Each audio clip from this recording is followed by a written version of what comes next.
many snack runs did you make your first year? Snack runs? Yeah.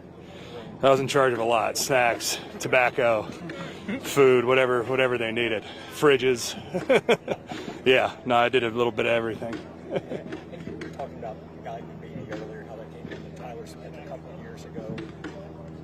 How did these guys coming in, being prepared technique-wise, ready to go, compared to you like you when you came in? Are you starting to see advances and differences?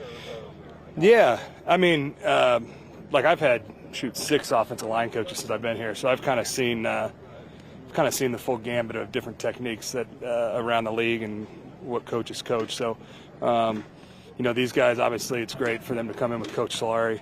I think he's great with the younger players. He does a nice job of developing those guys and staying on those guys to be consistent. So we got a lot of work at it. And, again, it doesn't come overnight, right? Offensive line play is all about repetition, and then, becomes second nature and muscle memory after that.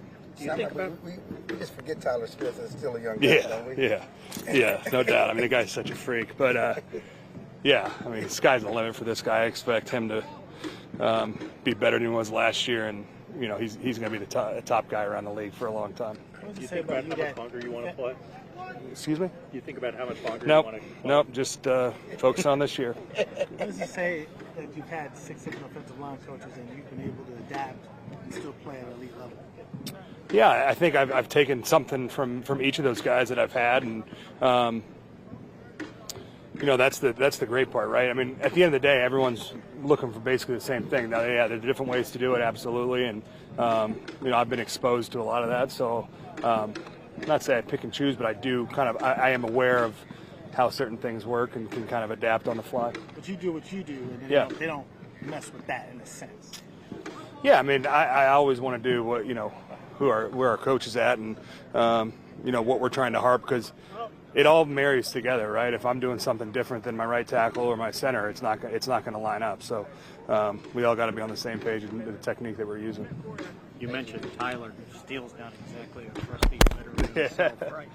Yeah. No, we were laughing. We were like, Timmy and Terrence are the only ones from the year Coach McCarthy got here. We're the only 2 left in the O-line room, which is crazy. Yeah. But yeah, Terrence has played a ton of football, right? And we definitely look to him in our room as one of those veteran guys. And he's earned that respect. So he's done a great job this training camp, and he's going to continue to get better too. One last thing. You've been here a long time in a sense. We've always said there's a lot of distractions. How do you block it out, or is it just this is part of the deal? I think Jason used to say that's part of the deal. Yeah, it is part of the deal. I mean, it's part of. Listen, everyone wants to block it out, right? Like that's the goal, but in this day and age, it's going to be hard to completely block it out. So you got to focus on the things that are important, right? The things we're doing on a day-to-day basis that are going to make us better. And if you worry too long about some of that other stuff, that's what makes you play slower. That's what makes you, not be as crisp in my experience.